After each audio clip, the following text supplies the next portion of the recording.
Get into it. Coach Colin here. Right now we're talking about leaders, black leaders. And I'm going to touch on white leaders. But more so, I'm going to talk about, and I'm going to show you a clip right now from a Tucker Carlson interview where he's talking about the black leaders that are in place now and how destructive they've been to the black community. But I'm going to talk about the people that they put in place to be seen as someone to look up to as role models versus the people who they don't put on a pedestal and they don't talk about. Let's just get into that because I think that's a big topic, and that's not just for the black community. I'm actually going to show an example of some white leaders as well, some people to aspire to be like. Let's get into it. Lives don't matter when it comes to menthol cigarettes. So they gave Al a little money, and somebody said, Al, if you take this money, 600,000 black people are going to die. He said, and?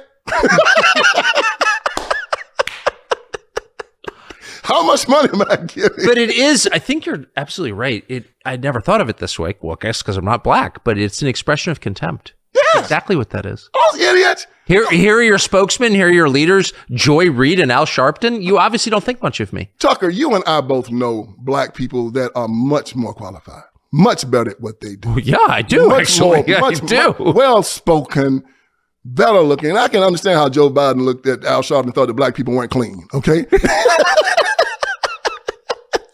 Look at it, right? So, you look at these people that they choose, the DEI hires, right? Yeah. They're on our community, Jim Clyburn, Maxine Waters, bunch of idiots. I mean, if you ever get the opportunity to sit down and have a conversation with them, you're going to walk away saying, oh my God, black people are doomed. These people are absolutely moronic. And they are leading the black community. And they are the stupidest people walking the face of this earth. From Sharpton to Jackson, to Clyburn, to Maxine Waters.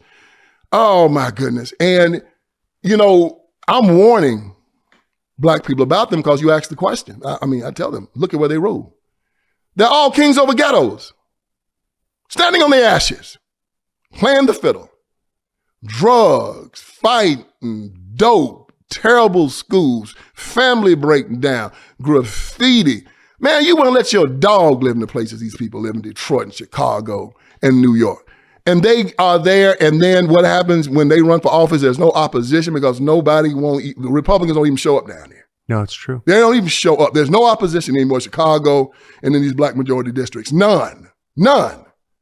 So these people are left to be smitten and beaten down and destroyed in a one-party system. This is why I say, as Taylor Brandt said in his book, that in 1956, the communists in America were given instructions to turn the black community into a direct opposite of the Soviet bloc. And they've done it. One-party rule, dictator worship, apostate religion, poverty, drug abuse, government dependency. It's a third world country and a first world country. The black community in these cities, something like Haiti, or worse. And it started out with Martin Luther King Jr., whose whole life was a Diddy party. Orgies and smoking and fighting and whipping up on women. Martin Luther King Jr. make a Diddy party look like a Catholic convent school. Just showed they natural ass. He was smoking a menthol cigarette when he was killed. Yes, he sure was. He was smoking a menthol cigarette when he got shot. And had been fighting and beating up women the night before. And drinking and... It's interesting. I hesitate even to say it out loud, but you're just from such a different... I can see why you're mad about this because you're just from a different world. Yes. And the world you grew up in was not collapsed or pathetic. It sounds like, no. No. There's always a penalty for lying to the strong. Some people you can lie to and say, well, no. You lie to the wrong joker, you gonna have to pay for it. Okay. I'm one of those type of guys. Yes. See, I was taught up to revere these people. Martin Luther King Jr.'s picture's still in my daddy's house right now. Revere them. What they said was right. It was canon. And then when you're searching it, it's almost like when C.S. Lewis was talking to Tolkien, and Tolkien was trying to tell, C.S. Lewis was an atheist and Tolkien believed in God. And, I would have loved, and there's a book how these two brainiacs discuss this, right? Tolkien and C.S. Lewis, walking around Cambridge discussing this. And Tolkien finally hit C.S. Lewis with an absolute fact. He said, Jesus Christ was either a maniac. Yes. Oh, he's exactly who he said he was. There's no middle ground here. Now you got to decide. And Lewis looked at all the evidence. He said, man wasn't crazy. He had to be who he said he was. And he said he had to deal with it. He went through a convulsion. And after that, who C.S. Lewis became? The greatest Christian apologist of the 20th century. That's for sure. Learned so much from him, from his writings. I mean, he died on the same day that JFK died. Yes.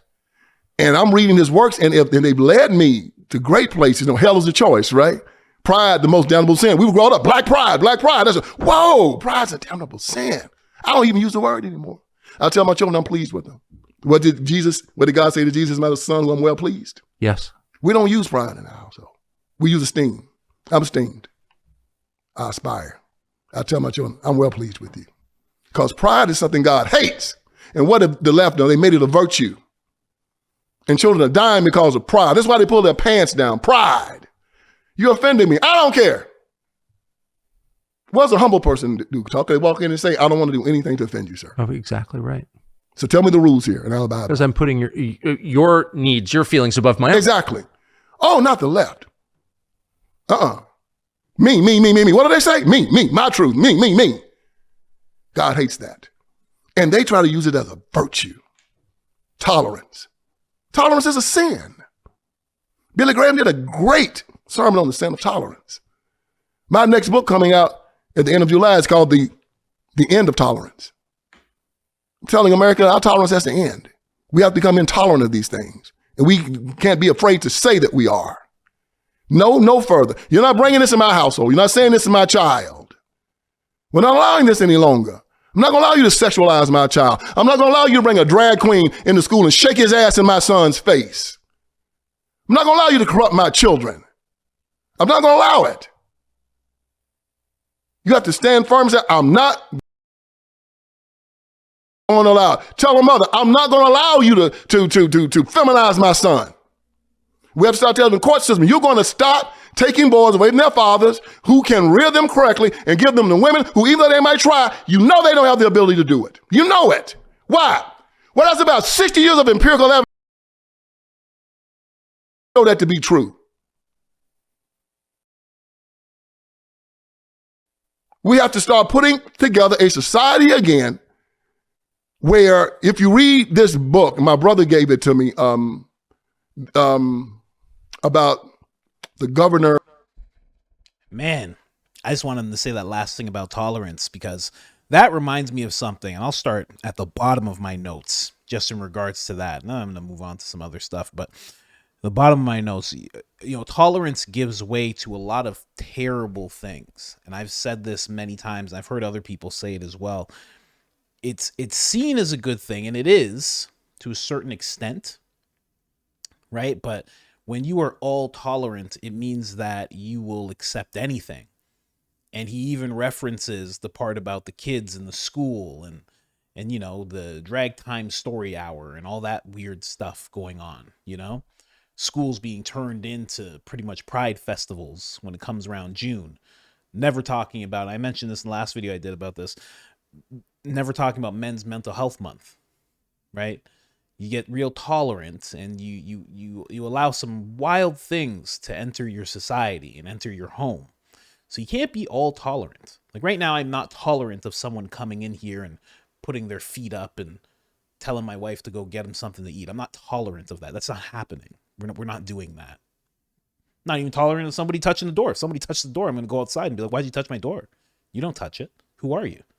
And who knows what happens from there. Hopefully nothing. You want to be a good person for the most part, but you just don't want to be all tolerant. Tolerance takes you down a very dark path. Now, I'm not saying don't tolerate anything. Just when you tolerate everything, it's almost like, what's that old saying? If you stand for nothing, you'll fall for everything. So you need to stand for something. You need to have some pillars in your life, pillars of virtue, things that you stand for, or else you will fall for every single thing that comes your way. Got to have your legs firmly below you. But when it comes to the whole leaders that he's talking about, and Tucker Carlson mentioned it, Joy Reid, Al Sharpton, Jesse Jackson, Maxine Waters, these are the leaders that they give us, right? And just to, give you a little preface of the first thing he was talking about when he's talking about cigarettes, he's talking about Al Sharpton endorsing menthol cigarettes and how detrimental that is to the black community, but he didn't care. And it just goes to the point that I'm making about the leaders that they put in place are terrible. Terrible. I mean, think about what I just said. Joy Reid, Al Sharpton, Maxine Waters, Jesse Jackson, you can go on any clip, any mainstream media outlet that has platformed them in the past forever. And it's always going to be about division. It is always going to be about putting black people in this lower place of oppression. It's always going to be about dividing white people and black people. That's what it always is. And that black people have nothing to take responsibility for. All of that is very disempowering. And now I know when some people hear like, oh, take responsibility. Yeah, you want to take responsibility because when you take responsibility for your situation, you also take the power. If you put it onto someone else, now they have the power. If you say this guy has to make it so I can get this job, well, then he has all the power. He decides. If you say this guy has to give me my rightful place in society, well, then it's up to him and he'll decide. And I guess he'll let you know whenever that is. But if you say it's time for me to take my rightful place in society, I am not inferior to anybody. All of a sudden, all the power is on you. Responsibility's on you, and you're going to have to build yourself up and make yourself that way, but you have all the power, and it's just a better place to be in. And the black community is taught the exact opposite, that there's no responsibility, and white people are the cause of all the problems. It's like if you live that way, then white people have to decide when you can do better. And even to white people, I know I have a white audience as well, if you're looking at the government and saying the government has to do this for me to be in a better situation, well, I guess they'll make the decision for you. They'll decide when you get to, everything from go outside to whether or not you're going to have an electric car, which in some states, it's like you're going to. Too bad. And if you keep your gas car, we'll see what happens. From New York, they're considering, tracking your meat consumption. You're going to have to wait. You're going to have to wait around and see what they decide that you can do, how much power you're going to have over your own life. It's not a place to be in. That's why it's so important to have your sovereignty and to keep it and to cultivate it more and more and more. It's not given. It's something you actually have to cultivate, through learning how to grow your own food and, learning about cattle and how does that whole thing work and learning about hunting and learning about safety in regards to, whatever firearm, you know what I mean? Like you have to learn that and cultivate that sovereignty more and more and more. But just going on, what are the leaders that they could give us easily? What I talk about them all the time. First time I got insulted on my main channel was somebody saying that you're Officer Tatum. They said something about like a Walmart or Great Value brand of Officer Tatum. And I was like, what?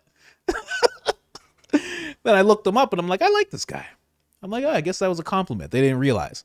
But they could give us someone like Officer Tatum. They could give you Van from LFR family. They could give you Black conservative perspective. They could give you Chad O. Jackson. They could give you Candace Owens. They could give you Anthony Bryan Logan. They could give you all of these names of Black people who are great examples, who don't focus on division, who actually focus on unity, who actually focus more on being an American than they do focus on just being Black, who focus on not being inferior, but actually working hard and having no one have power over them. They could give you those leaders. And I'm sure there's many other people that you could think of as you're going through a list of Black people who could easily take the place of all these people, who wouldn't cause division, who wouldn't cause a downslide in the Black community in all sorts of demographics. But they don't. It's very, very interesting. And the leaders, they lead you astray. They very much lead you astray. The leaders that we have in place today, they lead you astray. You could say about any of those names, the Joy Reid, Al Sharpton, maybe not so much Joy Reid, but Jesse Jackson, Maxine Waters, you can say the same thing that you would say about Biden. You've had how many decades? How many decades? And how much have you done? What have you changed? You know, so many people bring that up about Biden. It's like you've been in this place 50 years. Did the crime bill, the 1994 crime bill, called a bunch of people super predators. What have you done? What have you really done? What have you accomplished? Not much. You could say the exact same thing about these people. What have they accomplished? They've been around since the civil rights movement. The problem is the things that they're accomplishing are not in your best interest. So they are accomplishing something. It's just not for you. It's more for them and for some people behind them. They're the people who keep you divided, who keep your mindset at a, for lack of a better term, at a lower level. They're the ones who keep you oppressed in actuality. They're the ones who keep pointing to white people and police officers and this and that, and now it's MAGA. They're the ones who keep pointing and saying, that's the problem. Yup. We'll never be free until that stops. And it's like, what are you pointing at? Oh, well, pointing at white society. Huh? What? White society's never going to stop. So what are you saying? Words, they have power. So what are you saying? The police are never going to go away. White people shouldn't go away. That's not going to, none of that stuff's going to happen. So you're saying black people are going to be in these positions forever. That's what they're really saying. And all the while, they're getting paid exorbitant amounts of money. They're fine. They became millionaires through all of this. It's very, very interesting. And then speaking to what he said about a one-party rule, state dependency. It's not just politician worship. That was something that Vince brought up, but also celebrity worship, which if you even touch on that, that takes us down to even darker path. I mean, Cardi B to Jay-Z, all of these people take you down dark, dark paths. It's crazy. Come the celebrities and music, hip hop in general, what that does to your mind. How fragile your mind is when it comes to something that's rhythmic and has a message that's repetitive. How much that can do to you. How much that can change you. A lot of people like to hold their hip hop. Oh, no, this one's so good. You study frequency. Look into frequency and subliminal messaging and what that does. Go look into that stuff. I'm telling you. It's not as good as you think. And then when it comes to white people as well, that's Cameron Haynes. There's a lot of people who don't even know who Cameron Haynes is. Cameron Haynes is incredible. He's a father. The man was an alcoholic. I don't know if he's from Oregon, but I know he lives in Oregon. But the man was an alcoholic, blackout drunk all the time, cleaned himself up. He is a father, 2 kids. One of them actually beat David Goggins for the world record in pull-ups. So he has 2 incredible sons, hardworking sons. The guy's a father. The whole time you'd see him on the Joe Rogan Experience and doing all these incredible things. And the whole time he was working a job, a regular 9 to 5. So he'd fly out to see Joe or to be on any publication. And then he'd go right back to his job, working for X amount of dollars per hour. And it's only in the past, I think, 18 months that he's been able to quit that job. And now he does what he loves full time, which is hunting. Ultra marathon runner. Guy's an incredible example. But what do they give you instead? They give you guys like this. Harry Styles in a dress. And this is what they're going to put on Front Street more than anything. They're going to make sure young people know this guy's name way more than they know this guy's name. You know what I mean? It's wild. And this guy's more doing something, this guy's being pulled to do this. This guy has no sovereignty. He has no freedom. And there's a bunch of young people who are like, this is cool because he's cool. He gets the chicks and he does this. I guess dresses are okay. It's fine. I can put on a little blush. It's cool. Compared to this guy that's in the forest running an ultra marathon right now. Constantly training. Expert hunter. Expert bow hunter. It's just interesting the leaders that they put in front of us. And everything that they can do. And then the last thing touching just on pride. And how pride is this ultimate sin. Pride puts you... I forget who, I think it's Dr. Eric Thomas, which is another person you could follow. as a young black person instead of all these wild celebrities. Dr. Eric Thomas is incredible, but I think he said something about your emotions and feelings, but I'll link it to pride. Pride can take you to places you didn't want to go and keep you there longer than you wanted to be there, because it's such a strong emotion that you want to hold on to so tightly, you know? And we put it up as if it's this great thing. We all know that it's sin. We all know that when you have too much pride, bad things can happen. It's always better to be able to humble yourself. Not to a point where you have no threshold for what to tolerate and not tolerate. Not that point, but it's so much better to humble yourself. I don't know, man. I just wanted to talk about that really quickly. I'm telling you, man, this guy, Vince Everett Ellis, is incredible. Like he said in the clip, he has a book coming out called The End of Tolerance. I think he said it's coming out the end of July. I'll definitely keep you updated on that because I'm going to get a copy the second that it drops. And guys, be careful who you lead. Not who you lead. Be careful who you follow. All right? Anyways, like, subscribe, turn on the notifications. It helps the channel tremendously. And other than that, I'm out.